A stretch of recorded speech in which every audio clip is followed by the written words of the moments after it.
fifth part of the Zorki 3 CLA series. I need to get this escapement back and also the little latch, the second latch, but that's another story.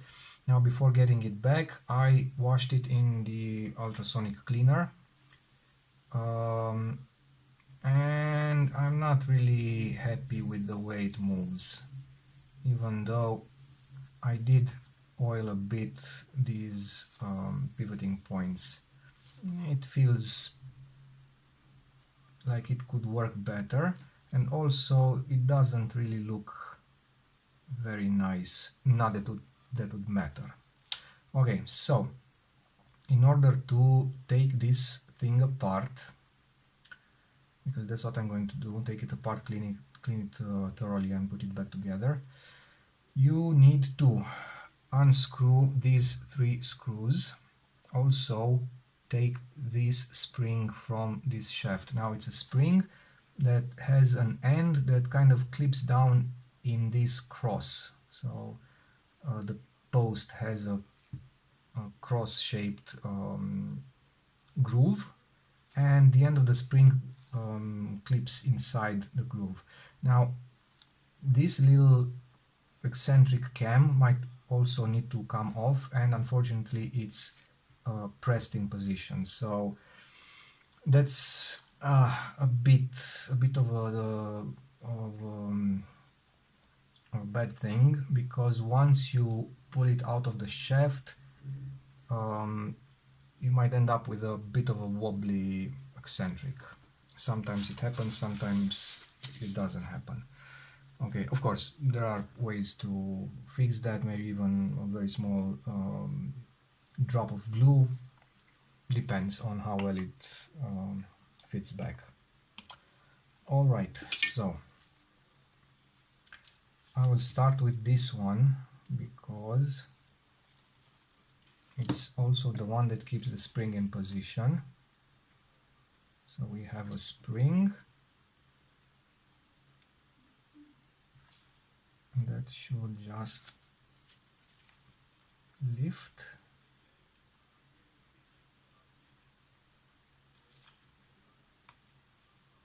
Alright, and then we have another 2 screws, and hopefully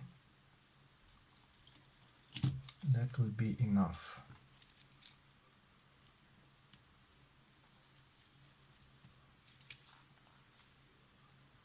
Now before taking the 2 halves apart, it's okay to take a look between the plates and see what gears come in contact with what other gears.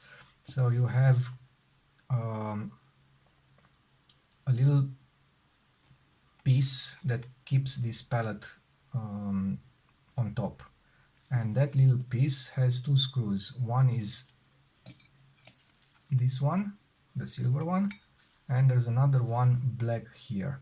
Now one of the 2 screws is an eccentric, so you can shift the position of the pallet plate in order to increase or decrease the pallet engagement to the star wheel. So basically this is a watch mechanism, basically, or a clock mechanism.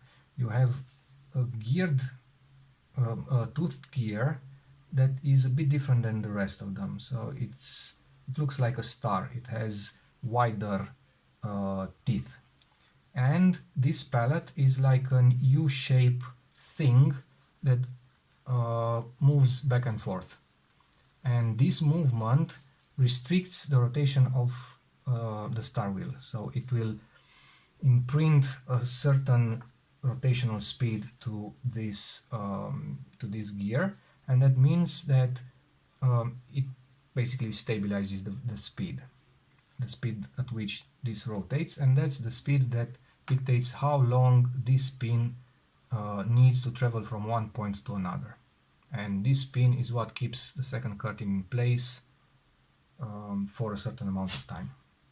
Okay, so you have the pallet, the star wheel. The star wheel also has a normal toothed part beneath it that engages this gear on on the bottom. Now this gear acts as a clutch. It's a funky looking gear, empty inside. It has like a small top plate, and inside there are some small bearings. We'll get to it when we get there. All right.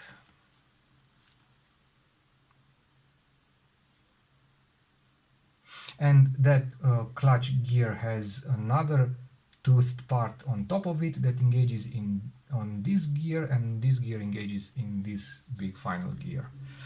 All right, let's see. So pretty much now I can take it apart without fearing that I won't be able to put it back together. And well, lucky me, that was that. So this is the top plate, and now I'm going to take the bits from this end towards the other end. So first of all, we have this gear. Now this gear won't get out because of that little eccentric cam beneath it, but it's okay, I can just leave it here. This is the star wheel. This is the pallet that I can leave in place because it was adjusted so it would engage correctly. And this is the funky looking gear. It has a top plate that also has a toothed part on top. On the bottom it has like a cutting disc shape, and inside 4 very small circular cylinders, and they act as a clutch, meaning that they allow the top part to only spin in one direction. So it can spin in this way, it can't spin in the other way, or the other way around, I don't know, left or right, it doesn't matter. Okay, and now what I would like to do is clean everything with alcohol again, and also try to polish lightly the shafts. Okay, so whatever comes in contact with these holes. And this gear, oh, I would so like to take it apart, but I will try to somehow polish it with it in position. Worst case scenario, it doesn't work and I'll get to take it apart anyway.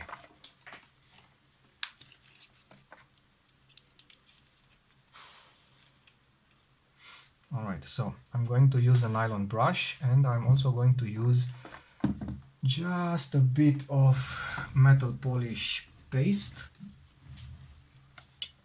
And when I'm done, I'll dunk everything in the ultrasonic cleaner again, and then in the alcohol bath, and then dry it, put it back together. That is my plan.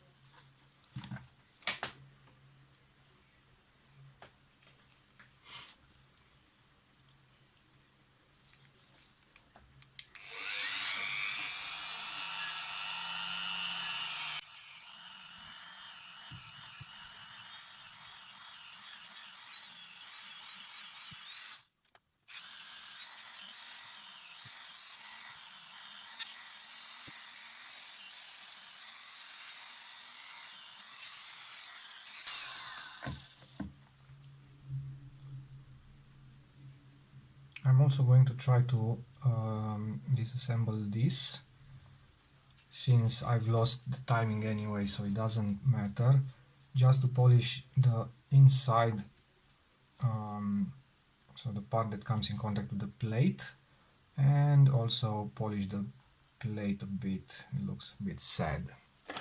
Normally I would need a tool for this, a tool that I don't have, so I'll just try to use this. Or maybe this one is better.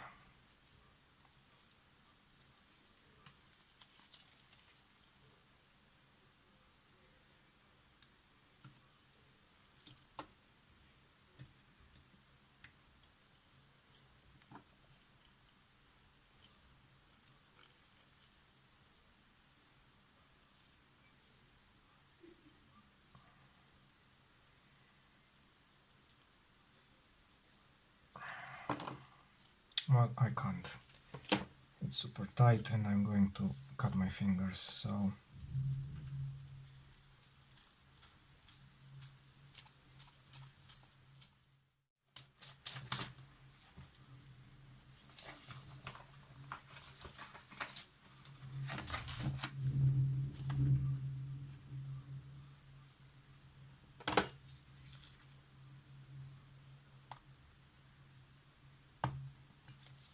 success. So more grip is the answer. All right.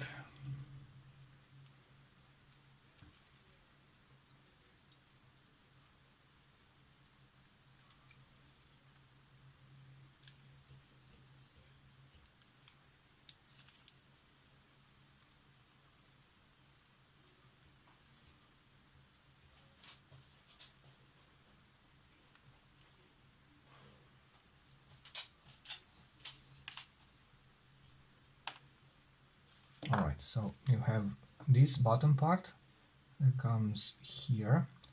So this inner rim is actually inside this hole. So practically the outside of the rim rubs against the inside of this. And then this one, that's my dog. She's very afraid of thunders. And the upper part gets screwed in on the threads of this lower part. So the inside of the lower part is threaded and the two screw in together. Okay, so I will need first of all some more paste.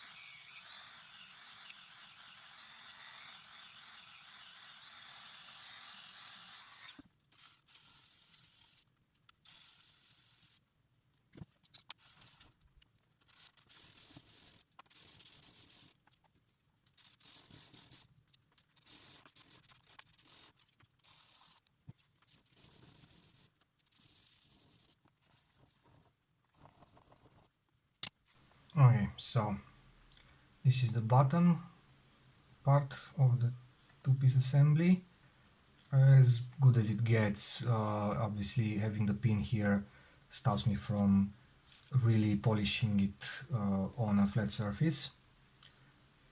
The inside has been polished like a mirror. This is the upper part. It makes pretty much no difference. I mean this part, it makes no difference if it's shiny or not, but I like them to be shiny. And this is the plate.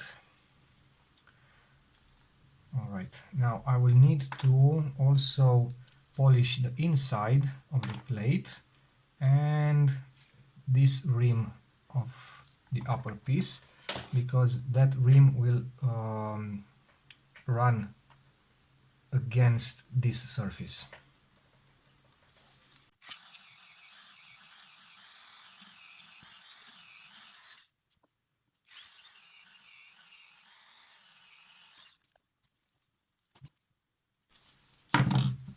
And for the inside of this I will use my method with the half cotton bud. Now these buds are extremely poor, so they, yeah, look, god damn it.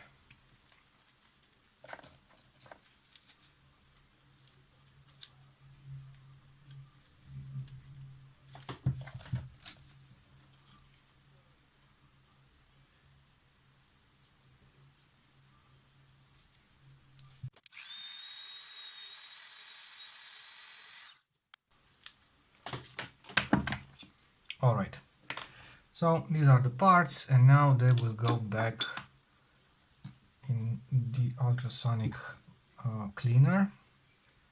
This one, I'll just send them all in, and maybe polish this little gear a bit, just because it looks nice if it's polished.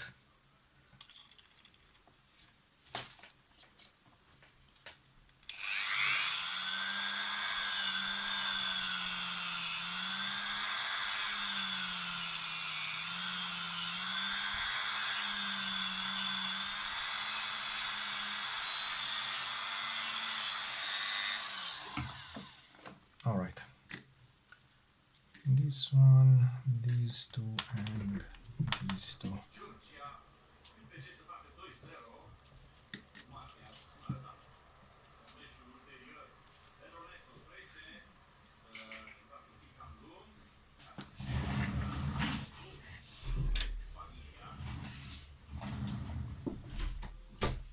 All right, now the little bearings I'll just leave out because I might lose them.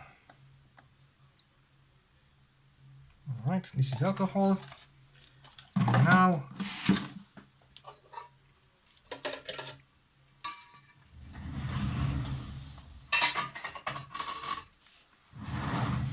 in the bath they go for about 6 minutes.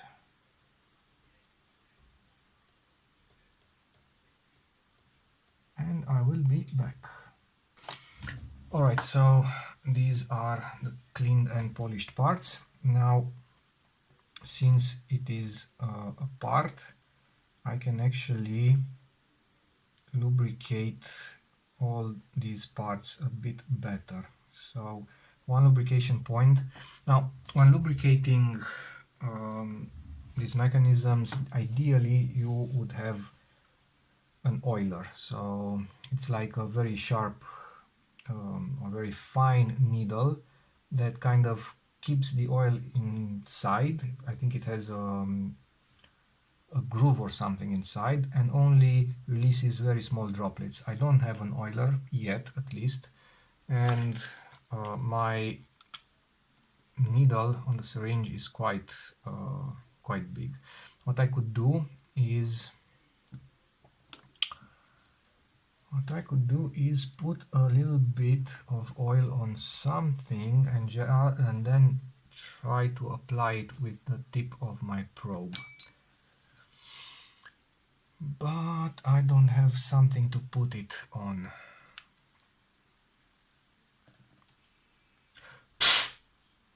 I could use this.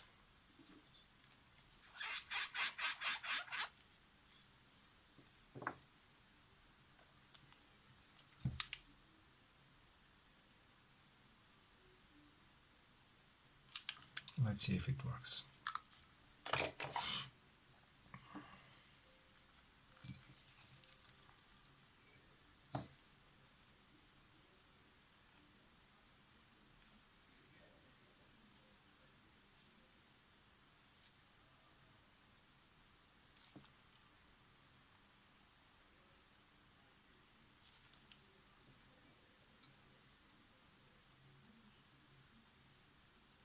It's not really working as it's supposed to, because instead of having a small droplet on the tip of the probe, the oil moves along the actual probe, so you will have a fine layer of oil around the tip of the probe instead of a little blob on the top.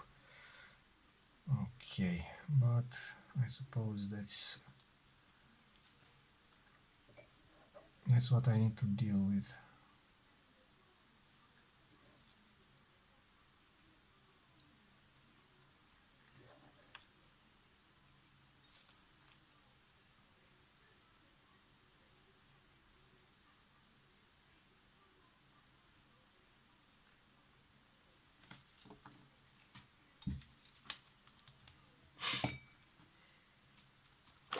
Let's see if I use this.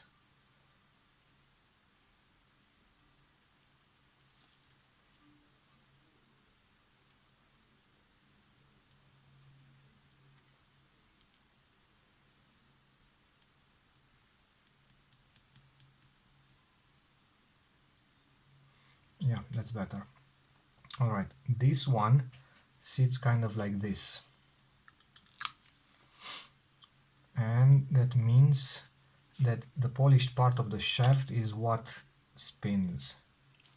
So a bit of oil there.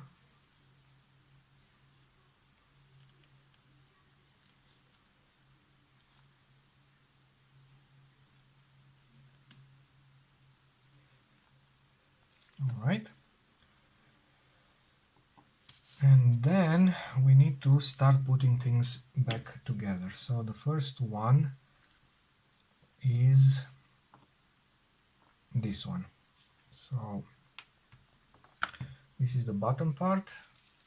Then you need to place the four little things, the four little cylinders, like this.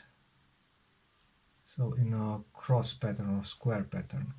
And then get this one on top in such a way that the little cylinders are in between the tips of this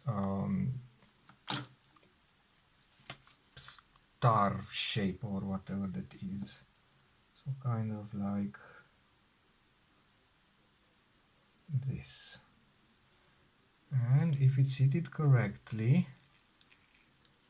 there should be no gap, and this top part should only spin in one direction. So it spins counterclockwise, it locks clockwise. Okay, so this is okay. And I will also add a tiny bit of oil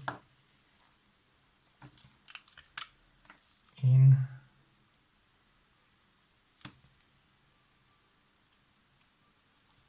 there. So that is the hole where that little shaft will be engaging, and I can wipe the excess with a cotton bud, so hopefully there's oil only inside the hole on the walls. Now obviously I can't really control the way the oil spreads because it's well transparent and I can't see it. Okay, and then you need to take the whole assembly and get it in position.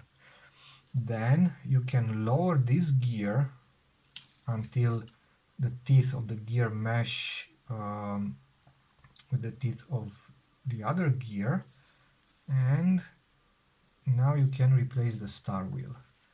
So I will do the same trick, get some oil on the probe and then get the oil inside, and the star wheel goes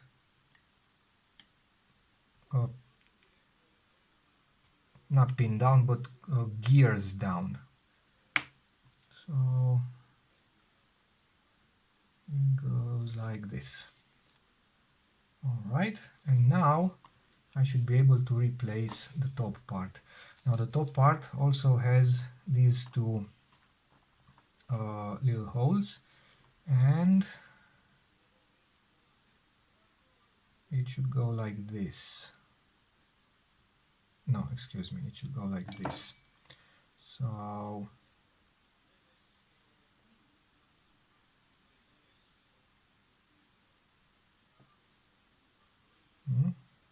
yeah, like this, it's correct. So one of the two holes corresponds to this pin, the other one corresponds to that pin.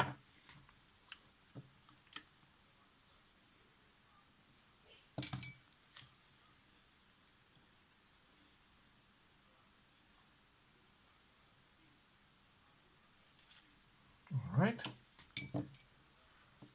and this thing should slide over gently so that it does not disturb whatever is underneath, and I think we are good. Alright, and now you can replace 2 of the 3 screws.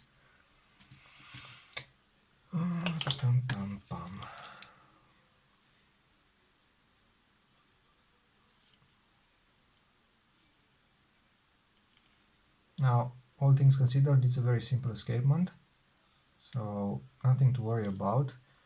For instance, the escapement of the self-timer on the Zorki 4 is a lot more complicated. I mean, a lot more complicated. It's more complicated. It has twice the number of parts, and it's trickier to put back. But that's also perfectly doable if you have an escapement that doesn't run correctly or doesn't run smooth, and simply cleaning it doesn't fix the problem. Well, you can always take it apart and make it run correctly. Alright, and then you have this spring.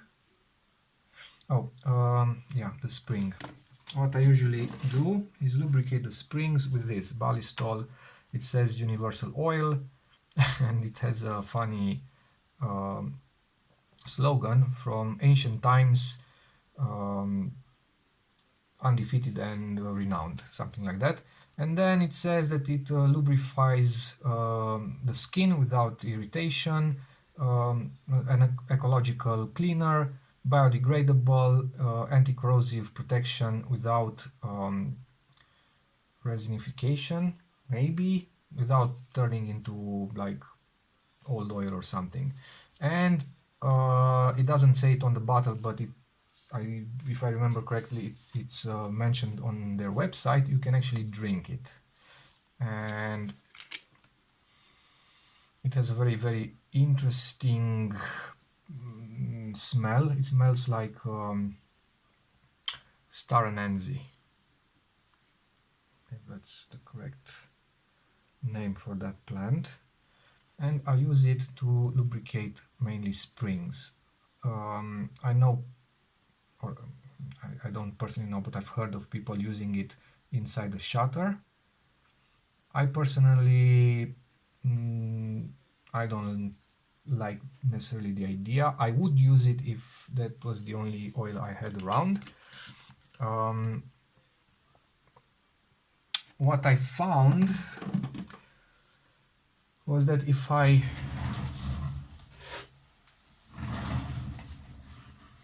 put a couple of drops of that Ballistol in a container and another couple of drops of Nye oil in another container, after a certain amount of days, the Nye oil still looks fresh, and the Ballistol kind of makes a sort of a crust, so very weird surface something. So that kind of turned me off when I first saw it, so that's the reason I'm not using it on anything else but springs. And I use it on springs for its anti-corrosive properties, so just to make sure that the springs don't rust as they usually do in these cameras. And now you need to get this back and something like this, and put the last screw back.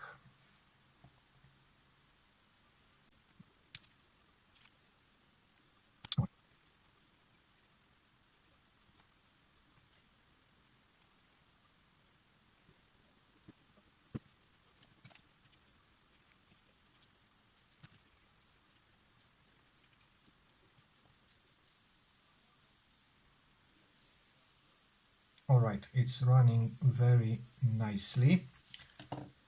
And for the final step, I will add a bit of oil around this rim.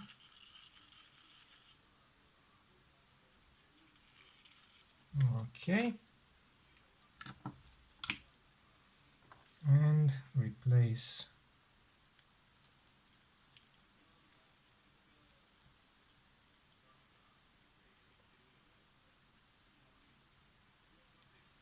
doesn't really matter how, in what position, because you'll need to set it up correctly afterwards anyway. And we'll get to that a bit later.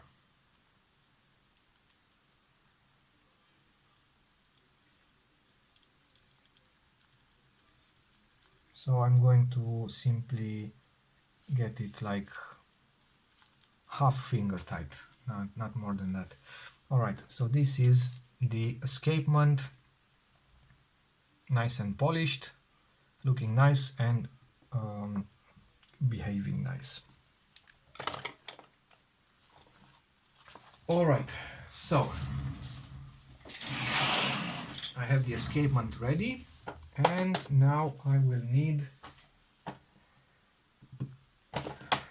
the last piece of the puzzle,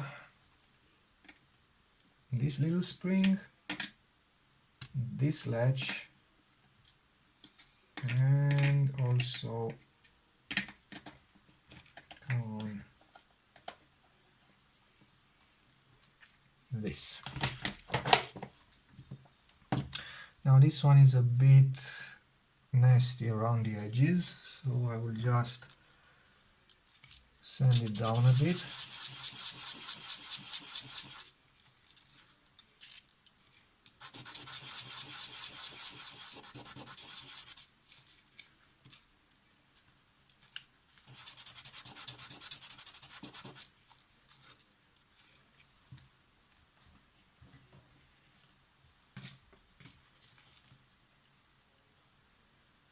I don't want to sand it too much because it actually acts as a spacer between this and the top plate, and if the spacer is too thin, so there's a gap, then this ledge can actually move up and down, and it can move enough so that the little eccentric cam, this one, slips under it, and you get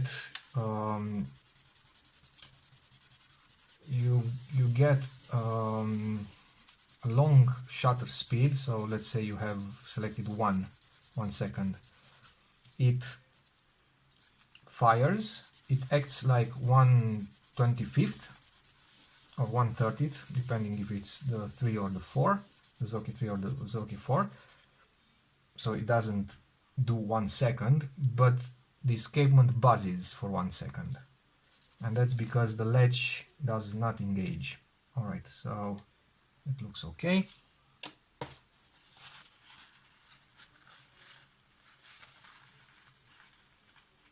And I can also use some ballistol on it.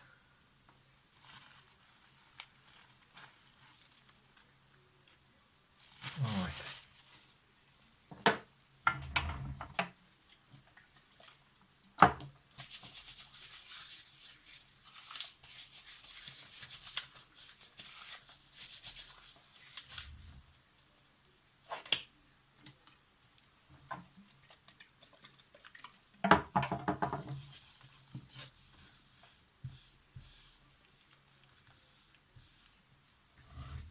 Okay, so I guess there are more ways to skin a cat. My way is getting these things here with this part on in place, so already mounted. When I first started working on Zorki 4s, I was putting everything back, so I had this taken off, put everything back, and then kind of put the camera upside down, turn it around and get the screws back in, and I always struggled. And now I find that this solution works better for me, but even now many times it is a struggle. So you need to get this latch here, then you need to get the spacer on top, then you need to get the spring and kind of hold these two in place, kind of like this actually, so at an angle. Keep them in place with your finger, and then take the spring and slide it in this slit. Now if you look at the latch, you'll notice that on this end there is a very shallow cutout, so it's like a slit, and that in that slit should engage this longer end of the spring. So I will try to get the spring inside while keeping, better said, making sure that this longer end engages that little slit. And obviously it will jump at you, and it is very easily lost, especially because many times it will jump, and unlike a screw that goes straight to the floor, this one likes to go towards the curtains. Okay, and now try to slide everything inside.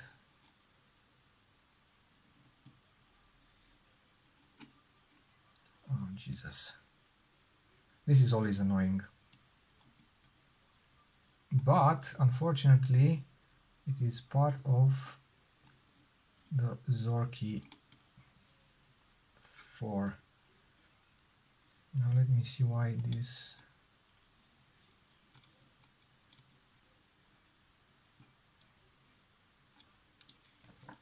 Okay, so this little screw is not sufficiently unscrewed. Alright, let's try again. This one goes in, this one goes here.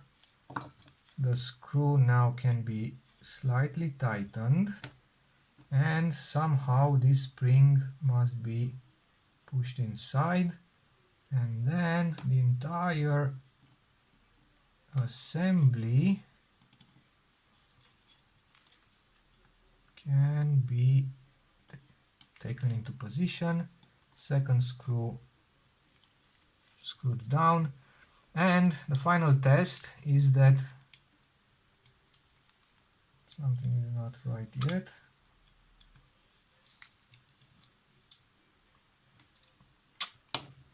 See?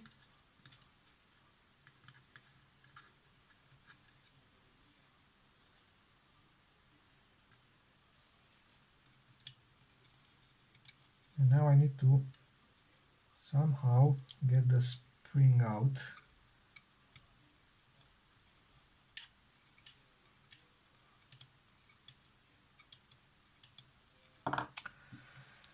And it's probably locked behind this screw.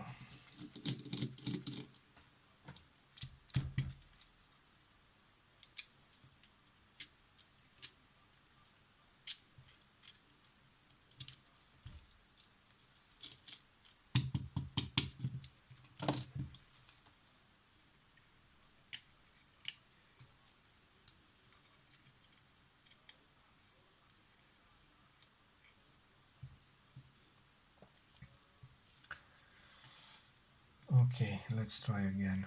Unfortunately, this screw must be replaced first, because otherwise the smaller end of the spring will remain like across the hole, and you won't be able to put the screw in.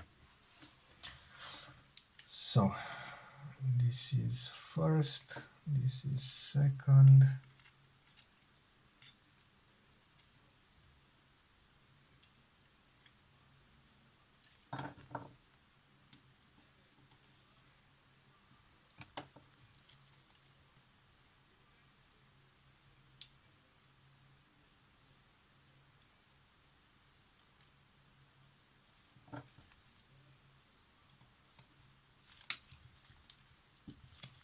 Okay.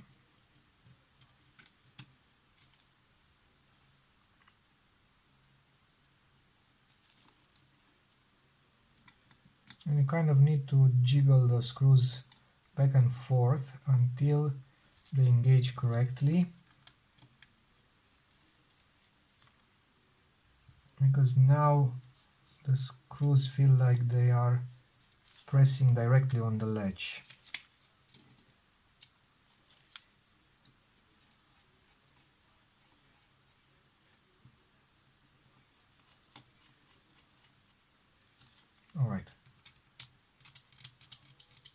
Now the latch works correctly.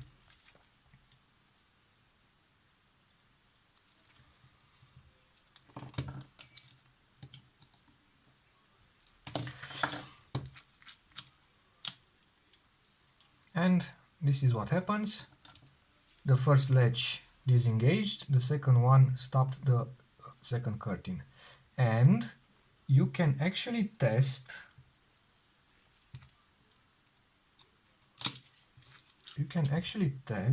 the width of the gap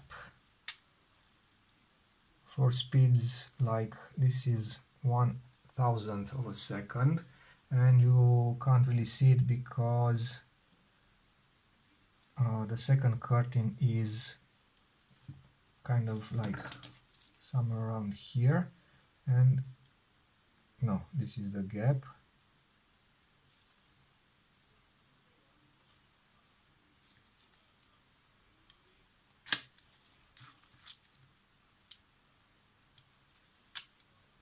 Okay, this is the gap for 500th of a second, and I can measure it.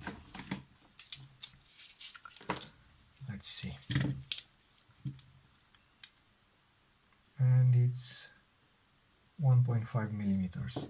That means the gap for 1/1000th is probably half. This is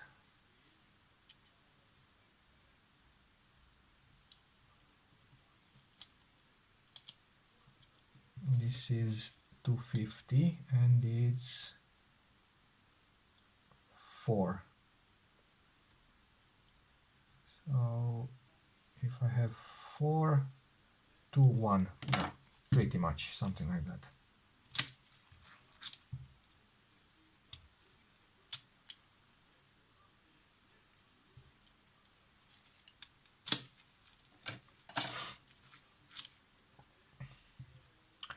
Alright, now to put back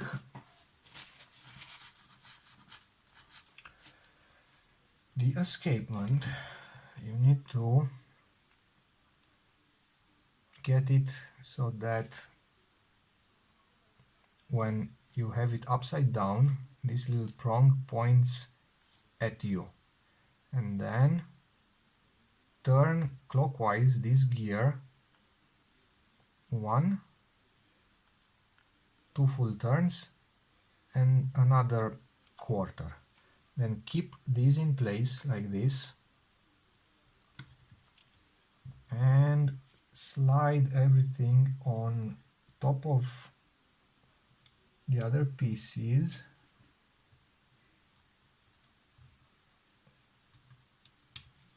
Alright, and then keeping it down, you can release,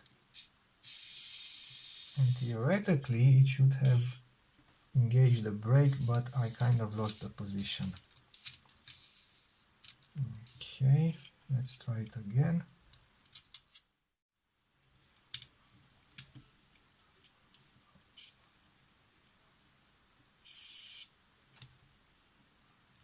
Alright, and it will stop by itself when that eccentric hooks the second brake. And now I need these screws that I forgot to take out.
Okay, and now I'm going to check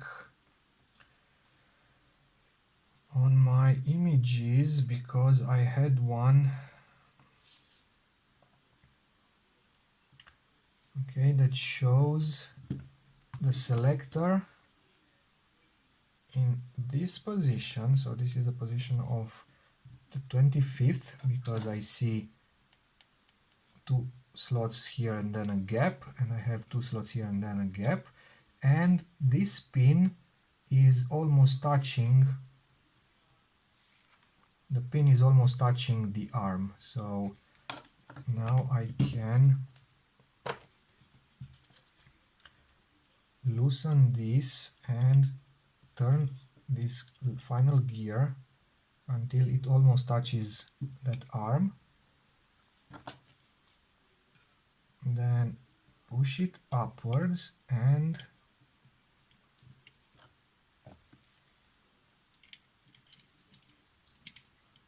tighten the upper half.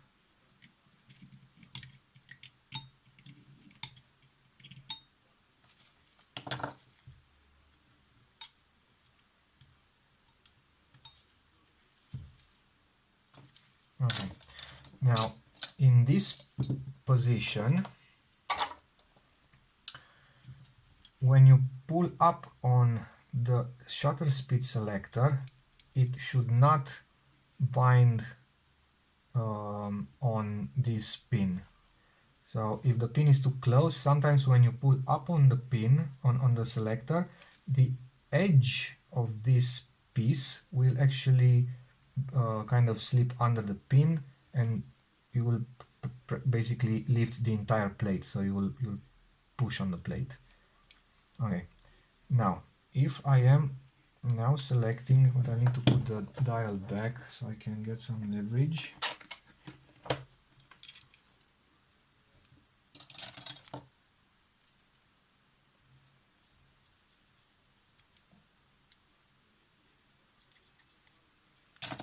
Okay, if I'm now selecting, this should be half a second, and for some reason it's not working.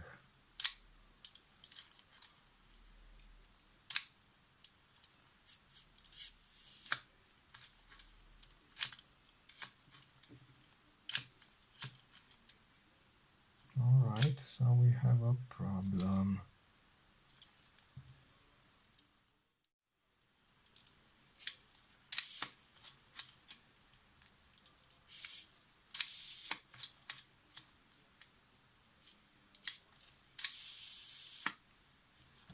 Alright, after some troubleshooting, I managed to find the problem, and the problem was a missing shim here.